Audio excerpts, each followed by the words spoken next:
vamos tratar de uma área agora que tem sido uma área de muito problema, além das demais que nós já tratamos, mas está relacionado com a questão dos animais, a quantidade de animais na arca.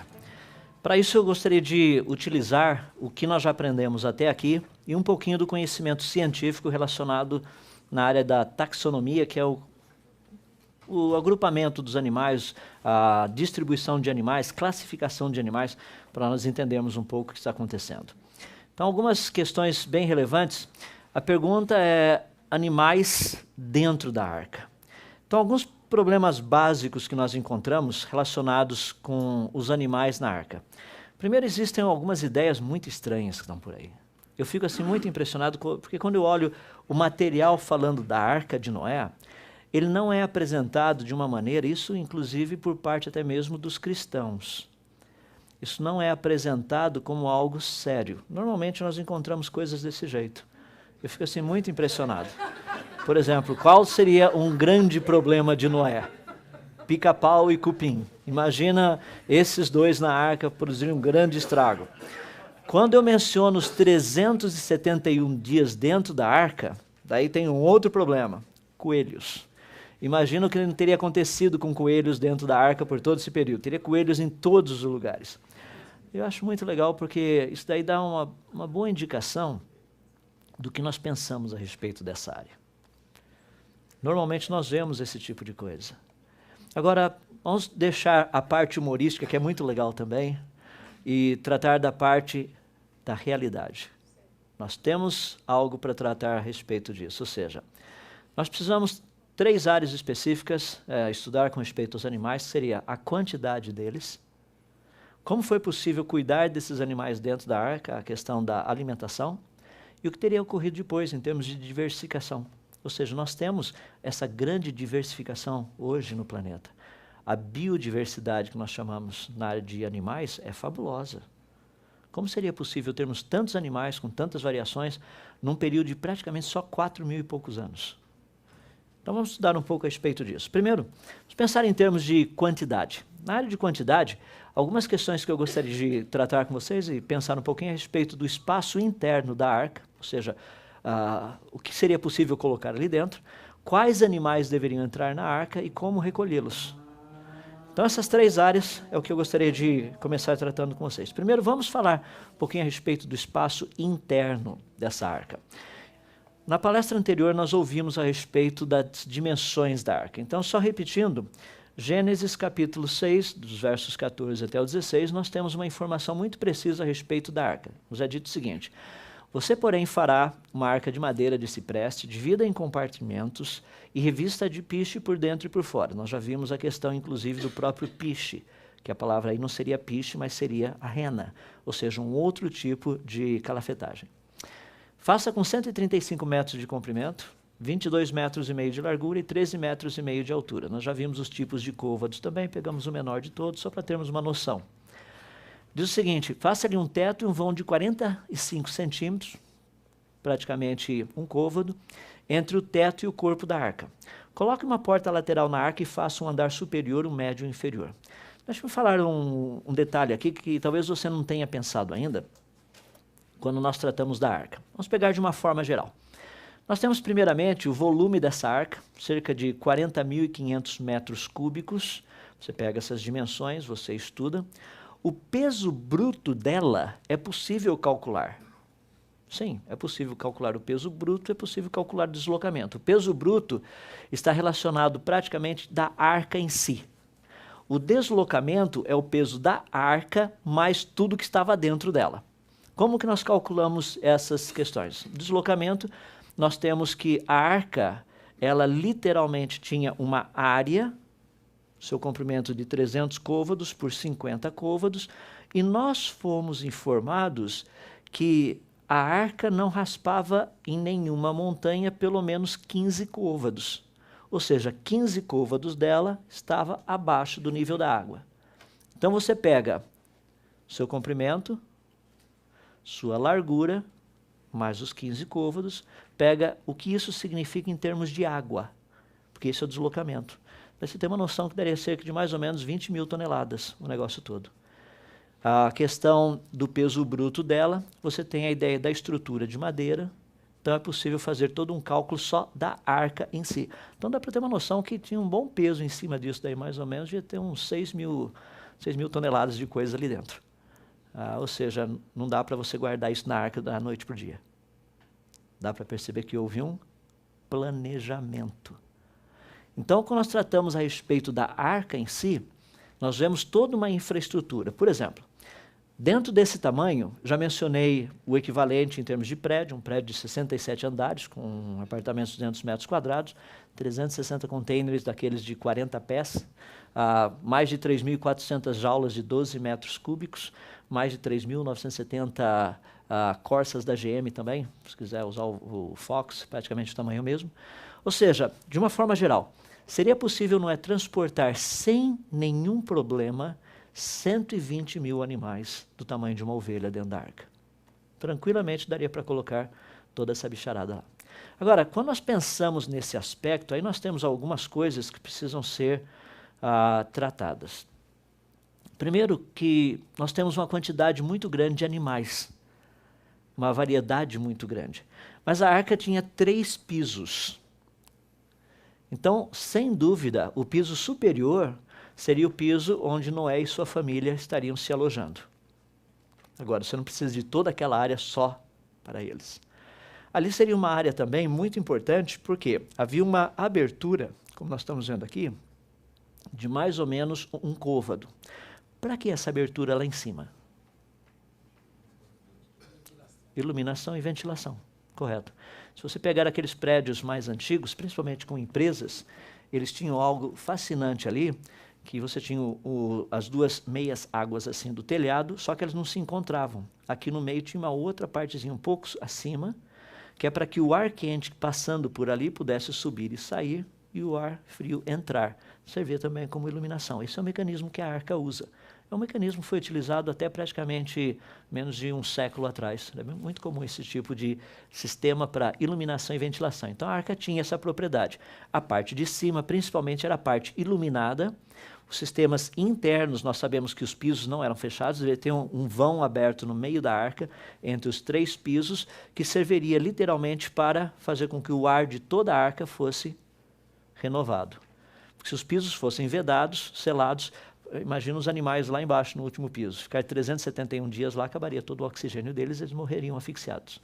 Então nós sabemos que havia uma estrutura de ventilação. Só por esses detalhes dá para ter uma noção da construção. Nós não temos condições de dar os detalhes, mas nós sabemos que algumas coisas teriam que ter sido feitas. Então esse mecanismo, parte superior, principalmente Noé e toda a sua família, já ia colocar Moisés dentro dessa arca, mas Moisés é de uma outra arca, não tem nada a ver com isso. Então no piso superior nós temos Noé e a sua família. E que tipo de animais deveriam ter ficado nesse piso superior? Aqueles que exigem um trabalho menor de manutenção, no caso, as aves. Esses são os mais simples. Nos pisos inferiores, o do meio e o de baixo, sem dúvida, Noé teria colocado os demais animais que estariam na arca também.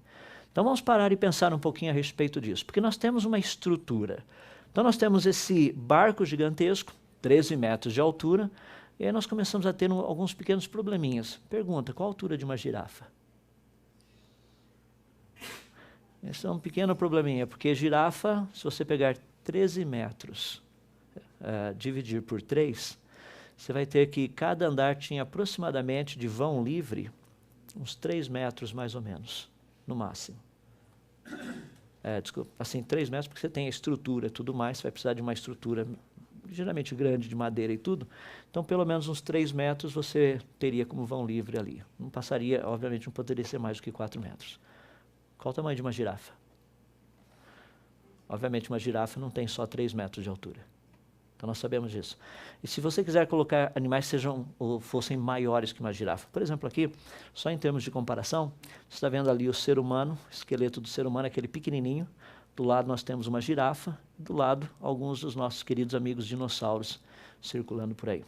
Então você pega um ser humano, por exemplo, num vão de 3 metros e pouco, um pé direito de 3 metros, não seria um problema muito sério. Uma girafa já seria um problema. E se você quiser levar os outros animais, daí o problema seria maior ainda. É por isso que muitas pessoas, ao examinarem isso, falam assim, É impossível. A arca não teria condição de levar animais. Não estamos nem pensando, falando dos nossos queridos amigos dinossauros ali. Animais básicos, como levar uma girafa ou um elefante. Não cabe dentro da arca. Seria impossível colocar esses animais grandes dentro da arca. Seria possível. É que nós não entendemos o mecanismo da coisa. Por exemplo, quando nós trazemos animais para cativeiro, para zoológico, nós trazemos o animal adulto? A resposta é não.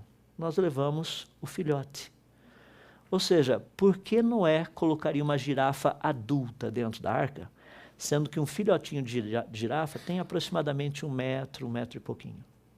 Não faz sentido levar. Se você pegar, por exemplo, um apatossauro adulto tinha mais de 12 metros de altura, ele sozinho não caberia praticamente nem dentro da arca. Mas se você levar um filhote de um apatossauro, um diplodocus, mesmo um brachiosauro, o filhote tinha aproximadamente 60 centímetros. Então não haveria necessidade de levar o animal ou os animais adultos. Muito mais fácil levar os filhotes. Por quê? O filhote passa por um processo muito mais tranquilo de adaptação. Imagina você tendo que cuidar de um leão adulto ou tendo que cuidar de um filhotinho de leão. Qual dos dois você preferiria? A resposta é óbvia. Você tendo que cuidar de um animal chamado carnívoro, feroz, um tigre, ou seja lá o que for, ou então se quiser até um Tyrannosaurus Rex. O que você prefere? Cuidar de um animal adulto ou de um filhote? É óbvio que seria o filhote. Então não haveria um problema de tamanho do animal, porque os filhotes, os grandes filhotes, por exemplo, um filhote de elefante, você tem aí mais ou menos uns 50, 60 centímetros. O filhote de girafa, que é um pouquinho maior devido ao seu pescoço, mas também você não está falando de um negócio, um animal com 2, 3 metros. Você está falando de animais, filhotes, a altura máxima estourando ali 1,20 m. Então daria para colocar esses animais em termos de tamanho dentro da arca? Sim, não haveria nenhum problema. Eu não sei por que as pessoas levantam isso como um argumento. Não é assim que se transporta animais de um local para outro. Não se leva animais adultos, leva-se o filhote. Então aí resolve bem esse problema, essa questão dos animais e suas quantidades, principalmente tratando em termos de tamanho. Agora, quais animais deveriam entrar na arca? Essa é uma pergunta que o próprio texto bíblico também nos dá. É por isso que eu disse, a Bíblia nos dá muitos detalhes. Quando a narrativa do dilúvio foi colocada, Deus podia ter colocado a narrativa inteirinha em menos de um capítulo. Mas por que ele usou os capítulos 6, 7, o 8 e uma boa parte do 9? Cheios de detalhes. Então vejamos ali. Em Gênesis capítulo 6, do verso 19 até o 20, Deus nos diz o seguinte: faça entrar na arca um casal de cada um dos seres vivos, macho e fêmea, para conservá-los vivos com você. De cada espécie de ave, de cada espécie de animal grande e de cada espécie de animal que se move rente ao chão, virá um casal a você, para que sejam conservados vivos. Então, isso é Deus falando para Noé a dinâmica do que iria acontecer. E agora nós vamos ver o que a Bíblia nos fala a respeito desses animais que entraram na arca. Gênesis capítulo 7, dos versos 14 e 15. O texto nos diz o seguinte: com eles entraram todos os animais de acordo com as suas espécies. As pessoas pegam todos os animais e não leem o resto. Porque agora nós vamos ver quais são esses todos. Quais são os todos? Todos os animais selvagens, todos os rebanhos domésticos, todos os demais seres vivos que se movem rente ao chão e todas as criaturas que têm asa, todas as aves e todos os outros que voam. Eu acho fabulosa essa expressão. Você fala, mas tem outros que voam além das aves? O morcego voa. Pterossauro também voa? Pterossauro também voa. E tem uma lista de outros aí. Agora, olha o detalhe. Casais de todas as criaturas que tinham fôlego de vida, e a expressão literal é fôlego de vida nas suas narinas, vieram a Noé e entraram na arca. Agora nós sabemos quem são os todos. Porque as pessoas falam, não, olha lá, com eles entraram todos os animais de acordo com as suas espécies. Todas as pessoas já colocam todos. Então, para termos uma noção, o texto bíblico descreve alguns deles. Nós temos os animais selvagens, são aqueles que não são domesticados pelo ser humano, são aqueles que vivem por conta própria, sozinhos, sem nenhum cuidado humano. Eles se reproduzem, cuidam de si mesmos, geralmente vivem em manadas, vivem em regiões onde normalmente o ser humano não tem um acesso direto, um controle direto através dos seus processos de agricultura e agropecuária. Ou seja, esses são alguns dos animais selvagens. A quantidade deles é muito grande, a variedade também é muito grande. Então nós temos animais que são grandes, como por exemplo elefantes. Tem elefante, um elefante indiano pode chegar aos seus 3 metros de altura e talvez um pouquinho mais. Imagina colocar um deles na arca, se não fosse filhote. Você pega girafas, por exemplo, você também tem uma noção da altura das girafas, 6, 7 metros de altura, algumas podem chegar um pouquinho mais. Então você tem toda uma estrutura desses animais. Levar tigres e etc, coisa e tal. Então tem uma lista muito grande desses animais selvagens. Você pode, se quiser, faça uma pesquisa, ver aquilo que nós classificamos como animais selvagens. Ou seja, animais selvagens são aqueles que vivem sem a intervenção humana. Eles estão soltos, estão por aí fazendo o que eles querem fazer, do jeito que eles querem fazer, a hora que eles querem fazer. Daí nós temos um outro grupo que a Bíblia chama dos animais domésticos. Esses são aqueles que o ser humano tem controle. Esses são aqueles onde o ser humano atua. Ele mexe nesse pessoal aí. Ele controla a quantidade, o porquê eles existem. Então tem uma variedade muito grande de pequenos desses animais domésticos. A quantidade dos domésticos é menor do que a quantidade dos selvagens. É importante nós entendermos isso. Tá? Tem um outro grupo muito interessante que a Bíblia fala, que são as aves. Esse é um grupo espetacular, porque existe uma quantidade muito grande, conhecidas hoje, nós vamos ver daqui a pouco, tem cerca de 10 mil espécies de aves. São 9.900 e poucas aí. Então é uma variação muito grande. Nós temos aves de vários tamanhos. É interessante que a maioria das aves conhecidas, a grande maioria, são pequenos. Ocupam muito pouco espaço. Então nós não precisamos ficar preocupados assim, achar que quando Noé levou as aves, eram todas do tamanho de um avestruz. Também tinha um avestruz. Mas não seria desse tamanho. A maioria das aves são pequenas. Daí tem uma outra frase que é muito interessante que aparece no texto, que diz que aqueles que se movem rente ao chão. Os que se movem rente ao chão são os que nós chamamos de répteis. Praticamente répteis e anfíbios são esses os que se movem rente ao chão. Então nós temos um grupo bem grande, eu sei que tem um deles ali que não é muito bem visto na questão do dilúvio, porque as pessoas falam, não, mas os dinossauros já tinham desaparecido há milhões e milhões de anos atrás. O alvo não é tratar disso daqui nessa série de palestras, mas eu quero dizer que se houvessem e estivessem lá, o que eu creio que haviam e que estavam lá, não haveria nenhum problema em colocá-los na arca. Tamanho não seria o problema. Por quê? Seriam levados filhotes. Não haveria nenhum problema em ter esses animais na arca. Então, eu estou apenas me concentrando na questão, seria possível tê-los dentro ou não? A resposta é sim, não haveria nenhum problema. Agora, vamos parar e pensar especificamente nessas quantidades, para termos uma noção. De novo, a Bíblia nos dá detalhes. Gênesis capítulo 7, do versos 22 até o 23, nós temos o seguinte: tudo que tinha fôlego de vida em suas narinas, tudo que havia em terra seca, morreu. Deus não havia mandado levar 2 de cada espécie para que eles fossem preservados? Sim. Então nós sabemos que os que foram levados, que foram preservados, são esses que tinham fôlego de vida em suas narinas. Porque senão, tudo isso aí teria desaparecido.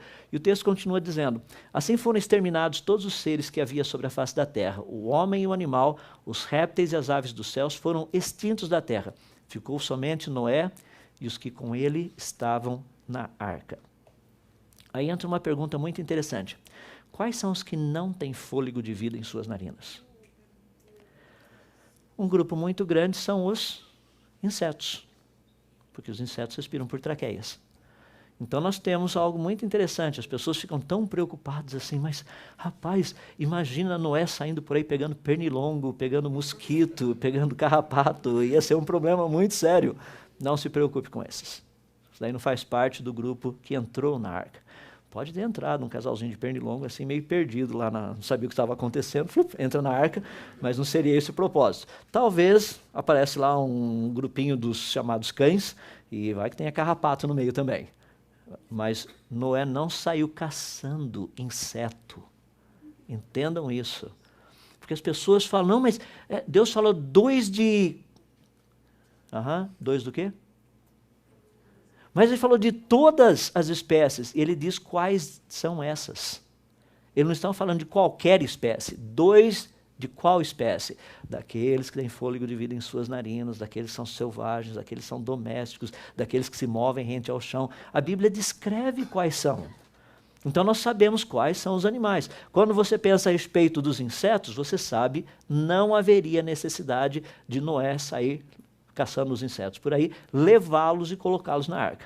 Nós vamos ver, inclusive, que Noé não saiu caçando coisa nenhuma. Essa é uma mentalidade errada que nós temos também. O texto da Bíblia nos informa isso. Então nós temos insetos, não precisa se preocupar com eles. Qual outro grupo que não tem fôlego de vida em suas narinas? Os peixes. As pessoas ficam tão preocupadas com os peixes, mas como seria possível essa questão desses animais, essa quantidade imensa de peixes que nós temos, água doce, água salgada? Nós já vamos chegar lá. Vamos por etapa para ir vendo como que é possível trabalhar todas essas questões. Então nós temos os que não têm fôlego de vida em suas narinas e os que têm fôlego de vida em suas narinas. Então já caminhamos um pouquinho mais na nossa compreensão de quais seriam os animais que Noé teria levado consigo na arca. Agora, dentro desse contexto de variedade, nós temos 2 conceitos que são muito importantes. Um é a variedade de animais e outro é a variedade de grupos de animais. Por quê? Os animais geralmente são agrupados, ou seja, nós temos esse grupinho é o grupo dos, esse aqui é o grupo dos, é assim que nós praticamente entendemos na taxonomia. Então vamos resolver um problema básico, que é o problema da quantidade de animais, ou seja, do número de espécies. De uma forma bem reta e direta, são conhecidas hoje cerca de 1.250.000 espécies. A pergunta é como colocá-las na arca? A maioria dos cristãos diria o seguinte: pela fé.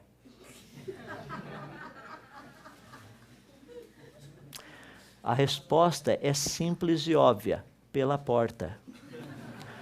Porque as pessoas falam, mas para e pensa, 1.250.000 espécies, se são 2 de cada espécie, nós estamos falando de 2.500.000 espécies, sem contar os limpos e os imundos, porque dos limpos era para levar 7 de cada um, 7 pares. Então, na hora que você faz as contas, você fala, rapaz, isso daí é um número gigantesco, não cabe na arca. Você mesmo disse que cabiam só 120.000 animais do tamanho de uma ovelha. Como colocar tudo isso? Falo, rapaz, o que nós já estudamos até agora? Vamos colocar tudo o que nós já vimos até agora de uma forma prática. 1.250.000 espécies conhecidas. Dessas 1.250.000 espécies conhecidas, mais de 950.000 são insetos. Não é para colocar inseto na arca. Isso não faz parte do material biológico que o Senhor Deus falou, leve consigo. Então sobrariam cerca de mais ou menos umas 300.000 espécies. Dessas 300.000 espécies que sobraram, mais de 270.000, vida aquática. Não era para levar peixe, ou seja lá o que for que vive na água, lá dentro da arca. Imagina não é caçando caranguejo, siri, que estava solto, correndo para lá e para cá. Ia ser um problema. Não, não é para levar isso. Deixa lá fora. Ou seja, sobrariam menos de 30.000 espécies para Noé levar na arca. 30.000 espécies do quê? De anfíbios, répteis, mamíferos e aves, que é justamente o que o texto nos diz. São nesses 4 grupos que nós encontramos os selvagens, os domésticos, os que se movem rente ao chão e os que voam. Esses são os grupos. Então aqui nós temos o pacote todo. Eu coloquei ali uma lista praticamente da classificação das quantidades. Essa é uma lista de março de 2011. A mudança não tem sido muito radical nessa área, não. Anfíbios nós temos 6.200 espécies, répteis 8.240 aproximadamente, mamíferos mais umas 5.420 e aves mais umas 9.960. Então vamos parar e pensar um pouquinho. Quais são os animais que Noé teria que levar na arca? Esse é o grupo. Mais ou menos 30 mil. Isso significa que Noé levou 30 mil animais dentro da arca? Não. Precisamos estudar um pouco mais ainda. O que o texto nos fala? O texto nos fala que seriam 2 de cada espécie. Bom, nós temos o uso da espécie dentro da taxonomia atual. O uso da palavra espécie dentro do contexto científico atual significa variação. Essa é a utilização. Só que a palavra bíblica para espécie, que traz a ideia de baramim, significa o tipo básico, não a variação, o tipo básico. Por exemplo, vamos pegar aqui, nós temos um exemplo de variação. Aqui você tem o cavalo de Przewalski, um cavalo que tem 33 pares de cromossomos, ele tem 66 cromossomos, e esse cavalo tem condição de dar origem a todos os demais grupos aí que nós conhecemos. Por exemplo, ele tem material genético suficiente para produzir os asnos, para produzir o cavalo que nós conhecemos, que tem 64 cromossomos, os asnos têm 62, e as zebras que têm 44. São 22 pares de cromossomos nas zebras. Ou seja, esse cavalo de Przewalski tem informação genética para produzir toda essa variação. Inclusive, dentro do grupo de cavalos, nós temos aqueles que é do lado esquerdo, você tem os leves, lá do outro lado você tem os pesados, e ali no meio você tem até o pônei. O que a gente não tem é o unicórnio, o resto nós temos todos por aí. Então, precisa separar aquilo que é mito daquilo que é fato. Então, nós temos a ideia. Agora, perceba o seguinte, o que a taxonomia hoje chama de espécie, são essas variações. O que a Bíblia chama de espécie é o tipo básico. Então Noé não precisaria pegar, por exemplo, asnos, zebras, todas as variações de cavalos que nós temos aí. O que ele faria? Ele pegaria o tipo básico. Por quê? Porque depois do dilúvio, novamente, essas variações iriam surgir. Então, a pergunta é algo muito interessante, que é assim, Noé teria que pegar o tipo básico. Pergunta, quantos tipos básicos existem por aí? Tem um biólogo, Dr. Frank Marsh, colocou a ideia, que a ideia seria englobar essa palavra baramim, para fazer um tipo de classificação, que facilita muito mais do que o que nós temos aí na ideia da taxonomia atual, um pouquinho diferente daquilo que Carlos Linné propôs há alguns séculos atrás. Só diga-se de passagem, quando Carlos Linné fez a sua tese a respeito da taxonomia, como deveria ser feita a classificação dos animais, algo espetacular que aparece logo no início da sua tese é a citação do Salmo 104, verso 24. Na sua tese de taxonomia, Carlos Linné começa dizendo o seguinte, citação desse versículo, quantas são as tuas obras, Senhor? A terra está, todas elas feitas com sabedoria. A terra está cheia de seres que criastes. É assim que ele começa a tese. Ele acreditava que havia uma organização natural e era possível você classificar dentro dessa organização.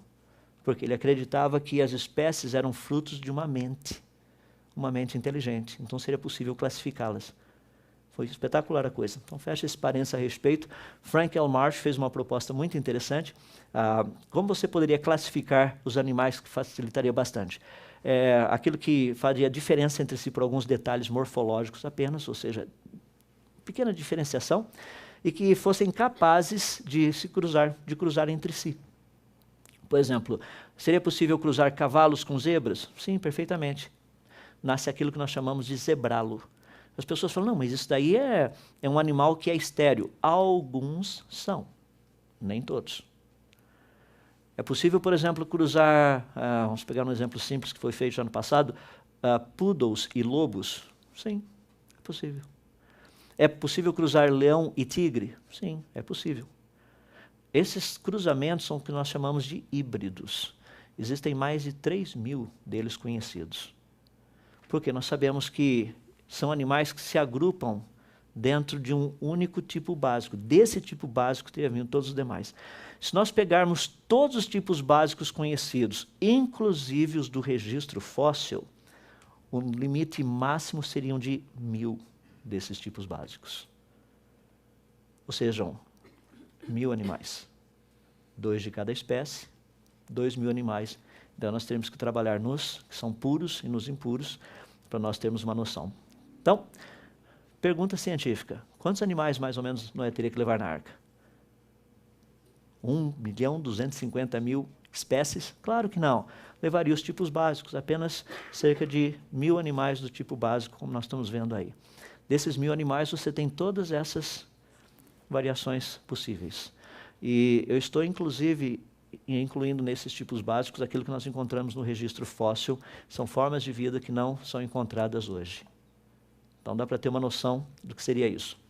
1.000 animais, quer dizer, 1.000 espécies, 2 de cada espécie, 2.000 animais. A arca tinha espaço suficiente para quantos animais? 120.000. Espaço não era o problema, nós sabemos isso. É que muitas pessoas, quando olham a questão da arca, não examinam os detalhes. Daí realmente fica difícil. Pare e pense. Nós sabemos de um tipo básico que teria dado origem às raposas, aos lobos, aos cães, aos chacais, coiotes, hienas, a todos eles. Mesmo no caso dos cães, existem mais de 450 raças. Uma variação enorme. Agora imagina se Noé tivesse que levar um casalzinho de chihuahuas, um casalzinho de poodles, um casalzinho de rottweilers. É isso que as pessoas pensam. Não foi isso que Noé fez. Se ele tivesse que levar tudo isso daí, precisaria de umas 10 arcas para levar todo esse pessoal. Daí eu concordo com aquilo que muitas pessoas dizem, tá vendo? Não seria possível. Eu concordo por quê?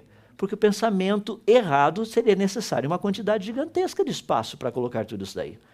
Mas a Bíblia nos informa de uma forma precisa quais foram os animais que teriam entrado na arca e esses detalhes relacionados com esses animais. Para que ninguém tivesse dúvida, olhando do ponto de vista científico, que é possível colocar toda essa bicharada lá dentro. Agora vamos fazer uma avaliação básica aí. Números de tipos básicos conhecidos entre anfíbios, répteis, mamíferos e aves. 1.000.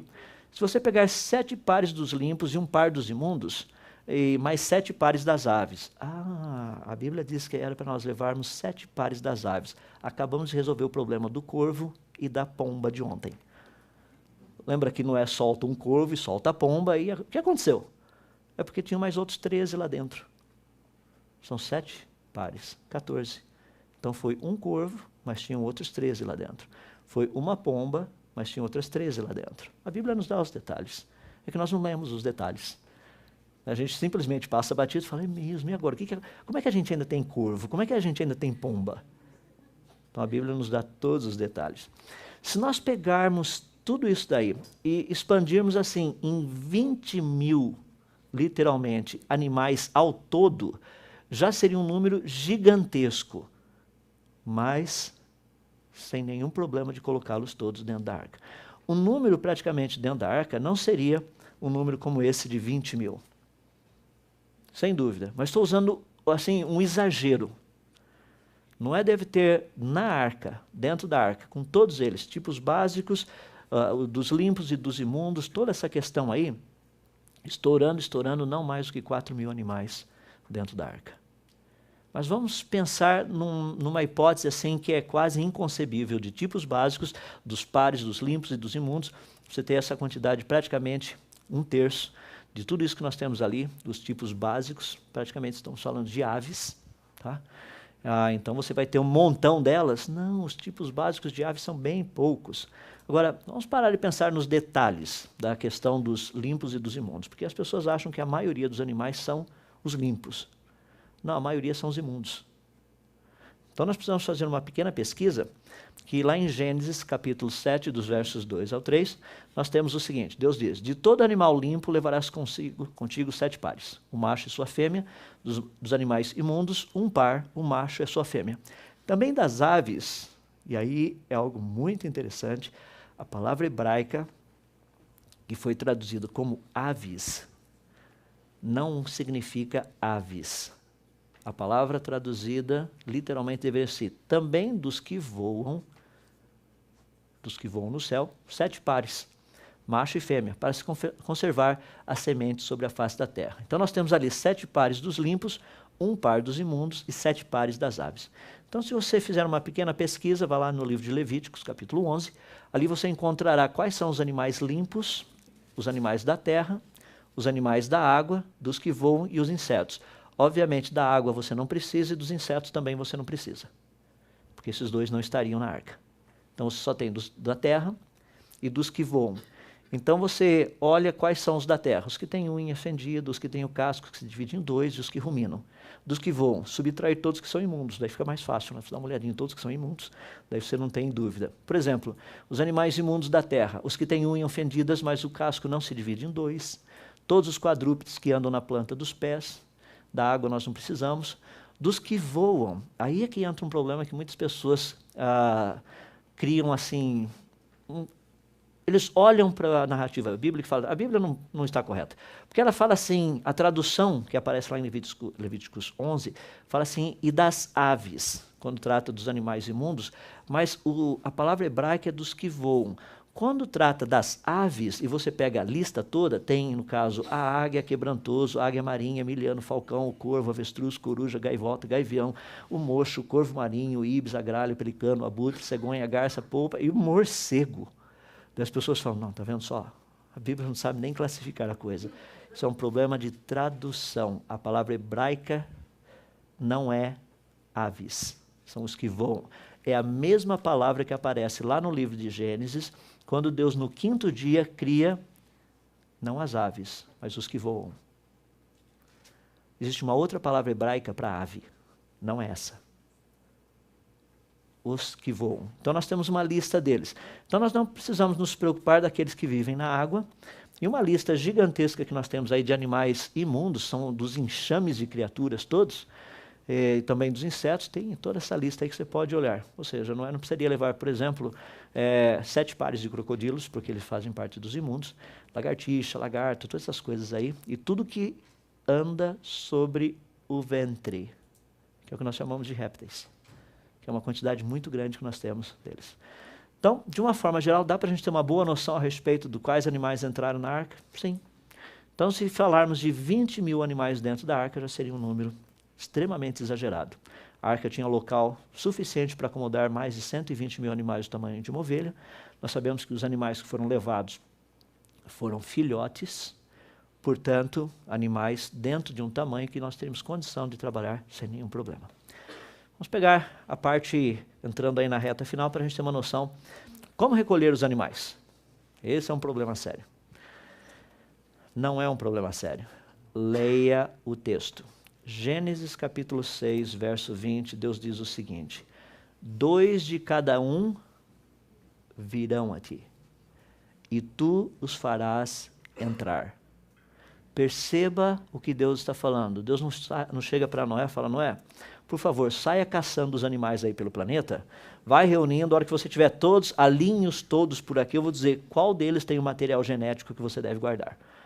Já imaginou se Noé estivesse fazendo teste de DNA em animais para saber qual deles tem a melhor informação genética? Até hoje Noé estaria fazendo esses testes por aí.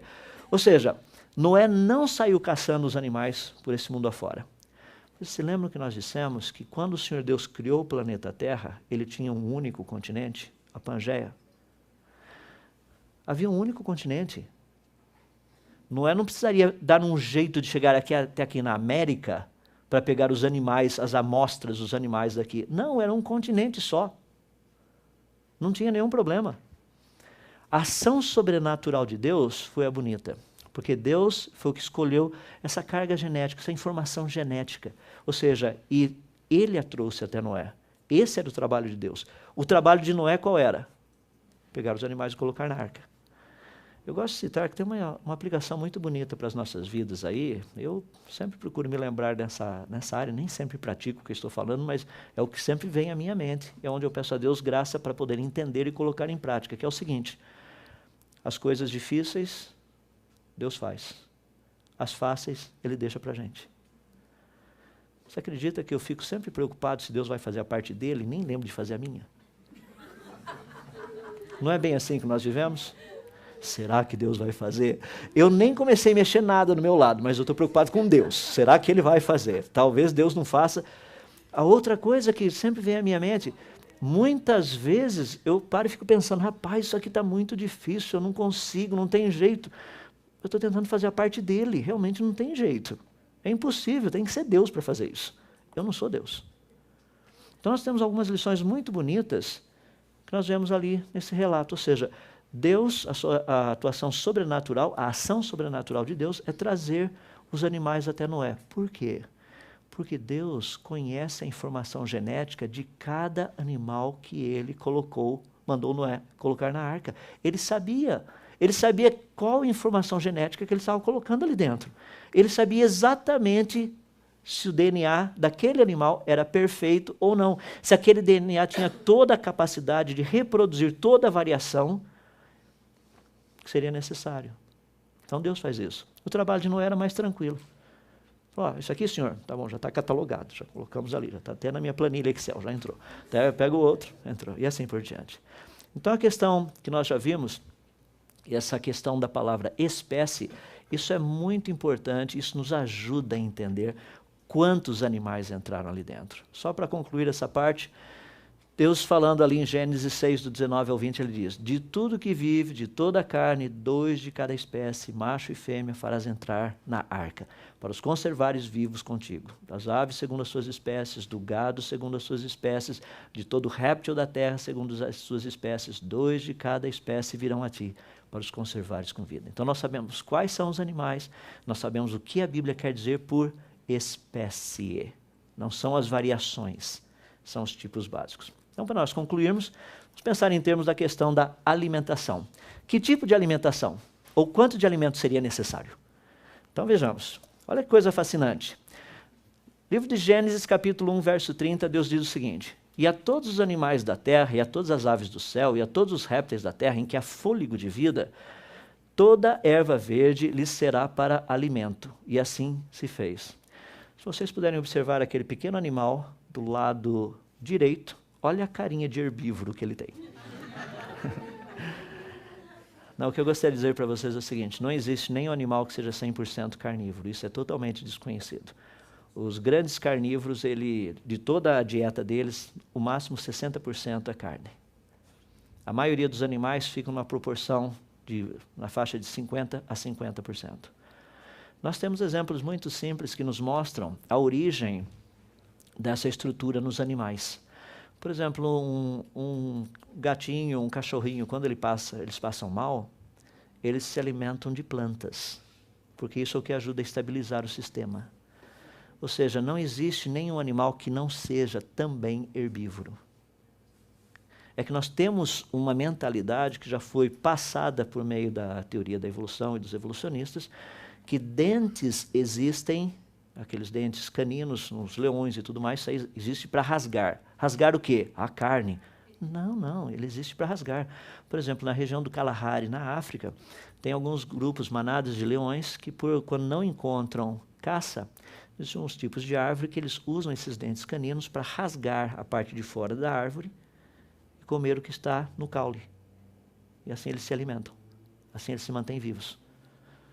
Mas o leão não é herbívoro. Mas o leão não é 100% carnívoro também. Então nós precisamos entender essa dinâmica. Ou seja, que tipo de alimentação Noé precisaria ter na arca? Está escrito aí. Noé não precisaria levar carne para os carnívoros. Primeiro porque a quantidade de alimentos seria muito, muito pequena. Por quê? Olha que interessante. Vamos voltar nos detalhes. A Bíblia nos diz que a arca possuía 3 pisos. Qual era a altura da arca? 30 côvados, 13 metros e pouco aproximadamente. Mas a Bíblia nos diz que as águas prevaleceram 15 côvados acima das montanhas mais altas. Isso significa que pelo menos metade da arca para baixo estava embaixo d'água. Qual a temperatura média no oceano da água? 15, 20 graus Celsius. Na região do Equador. 15 a 20 graus Celsius. Espalhados aí pelo mundo, a temperatura geralmente é abaixo de 10 graus Celsius. Dependendo onde você estiver, a temperatura da água pode chegar até mesmo ali na faixa dos quase 4 graus, que é onde você encontra o triplo ponto da água. Ou seja, o negócio está quase congelando. Já imaginou que coisa agradável? O pessoal que estava nos pisos inferiores da arca, lembra que lá embaixo não tinha luz. E estava frio. O que acontece em situações como essa? Porque você tem as aves lá em cima. Uma boa parte delas deveria estar em cima. Poderia também ter nos pisos inferiores.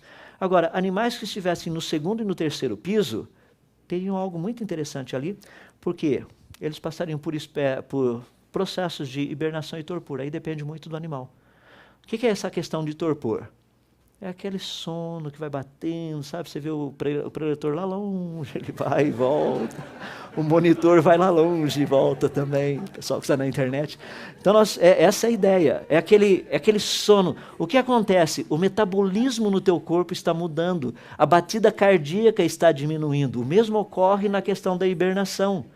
Ou seja, esses animais, nesses outros pisos inferiores, por estar escuro e frio, eles passariam por esses processos. Qual o resultado desses processos? Simples. Pouca alimentação, não há necessidade de 3 refeições diárias, leva aquele montão de comida. Não. Os animais dormiam a maior parte do tempo nesses processos de hibernação e torpor.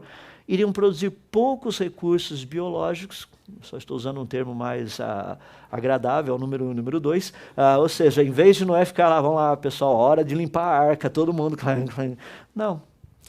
E um processo lento de desenvolvimento. Ou seja, os animais não cresceram muito durante aquele período, de 371 dias. Então, quando nós olhamos os detalhes bíblicos, você percebe, haveria algum problema em colocar essa quantidade grande de animais dentro da arca? Não. Teria alguma dificuldade de mantê-los vivos durante todo esse tempo? Não. E essa quantidade de animais dentro da arca, seria algum problema também? Não. Cientificamente, a descrição bíblica com respeito aos animais que entraram na arca e tudo que está lá, não tem nenhum problema. Não existe um problema científico, deixa eu colocar dessa forma. Para terminarmos, vamos só falar um pouquinho a respeito dos animais aquáticos, porque isso cria um grande problema. Porque fora ficam os peixes. E agora? Como é que nós tratamos? Não somente os peixes.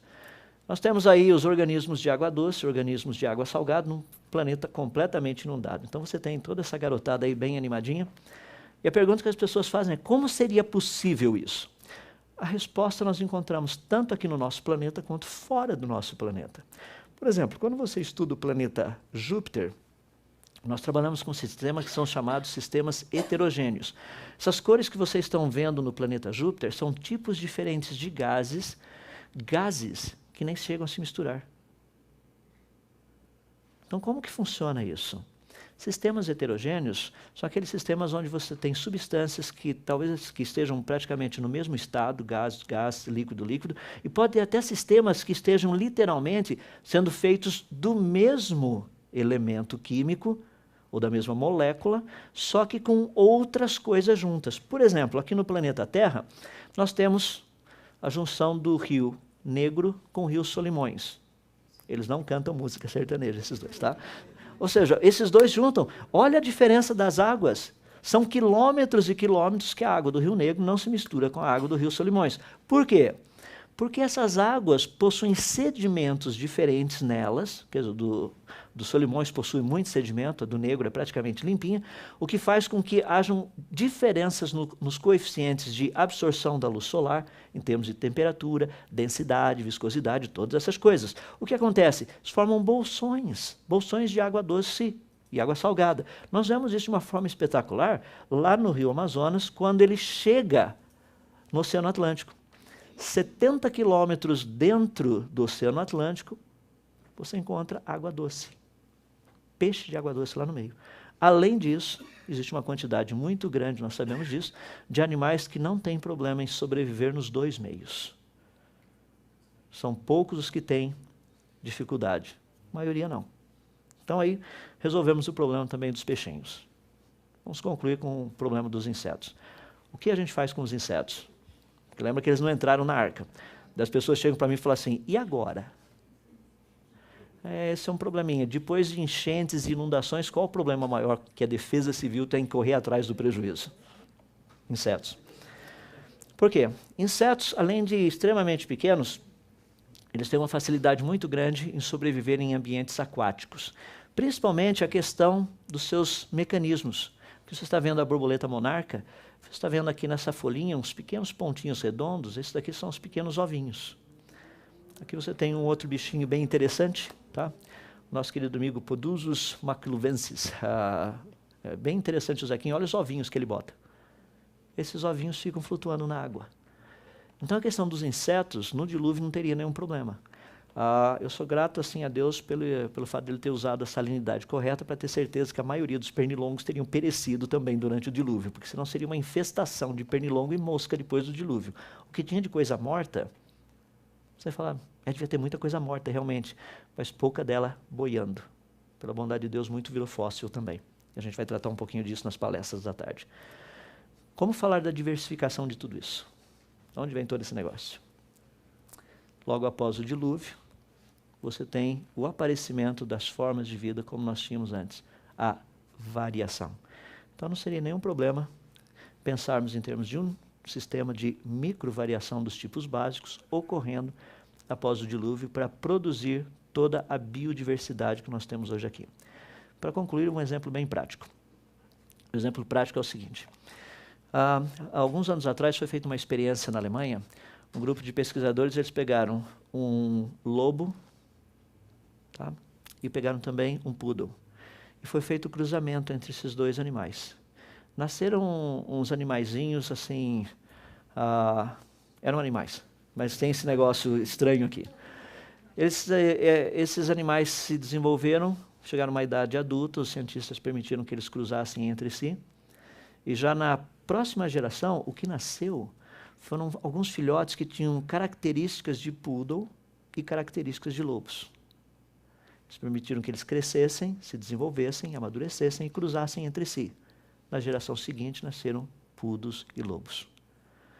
Não foi necessário milhões de anos para que isso acontecesse. Em termos de 10 anos, você já tinha variação de novo. Isso para mostrar que esse tipo de variação, em 4.000 anos, não seria difícil mostrar do porquê que nós temos uma variação tão grande, ou uma biodiversidade tão grande como essa que encontramos no planeta Terra atualmente.